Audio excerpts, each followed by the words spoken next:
Good morning. It is Wednesday already. Flying by. Although yesterday I thought the week was going slow. What a difference a day makes. A reminder that you can change your energy and state in a day. Busy today which we are now back.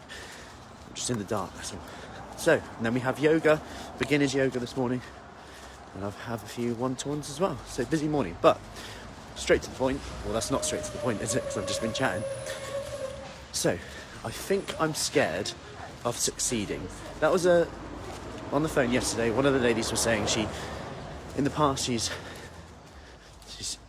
done really well.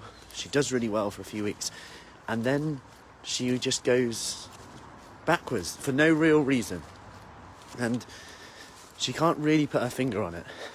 Now, it's really interesting because when you think about eating habits, snacking, binge eating, comfort eating, whatever you want to call it, it's something that is secretive, and it's quite nice to have your own secret that no one knows about. You're in your own company. It's not illegal. It can make someone feel better at the time. It doesn't make you a bad person, so there's no if you do it, it's not like it makes you a bad person. No one tells you off. Maybe if you're lacking in confidence and you've been told in the past that you are a certain not nice things, it's not your confidence, you don't deserve success, then it's almost like punishment for that, because I am not good enough. I am not doing what I'm supposed to be doing. And we really went into it, and when we looked at what would happen, who would she be without that thought, she was like, I'd be happier, I'd have more energy, I would sleep better, I would stick up for myself more in terms of at meetings at work, what people say. And it came back down to actually loving yourself now. I know that's a cheesy thing to say, but actually not caring so much about what other people think, because it was actually that issue that was contributing, not causing, but contributing to the self-sabotage. Because actually what she wanted to do was be successful, but she wasn't sure if she deserved it. Now obviously this can go quite deep to past experiences, but what I will say for now, because it's very personal to you, is that just to ask the question of who would you be without that thought, if you can relate to that. Who would you be without that thought?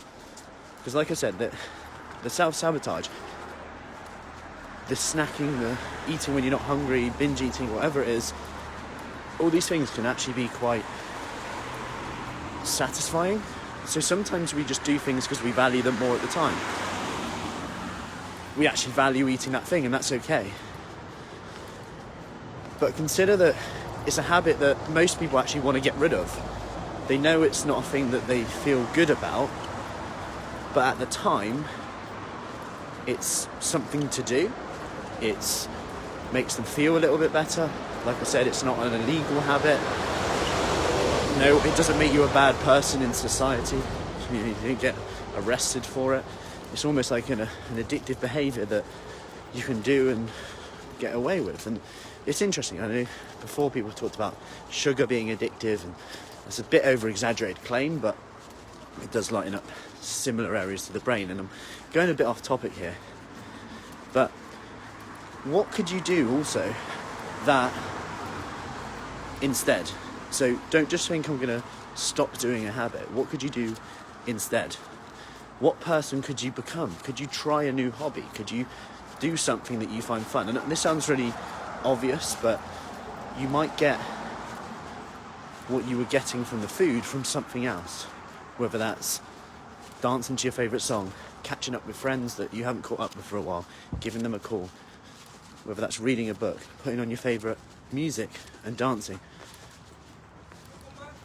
Replace it with a habit. Don't just say, I'm going to stop doing it. And think about the person you would become if you got a handle on that habit. Hope that helped. I'm near Specsavers now, which means I feel like I've walked faster today. Anyway, hope that helps. Busy morning today. Any questions, as always, let me know. The replay, if you missed the interview with Tilly Spur yesterday, She's a researcher from Chichester University, all about adolescent nutrition.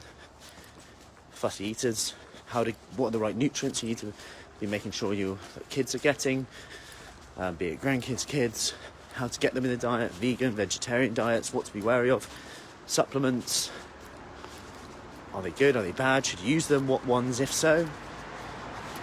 Her few tips for snacking, which were quite cool, and a lot more, and some controversial opinions, but I'll let you decide on that one. That is below this video. Any questions, let me know. Take care.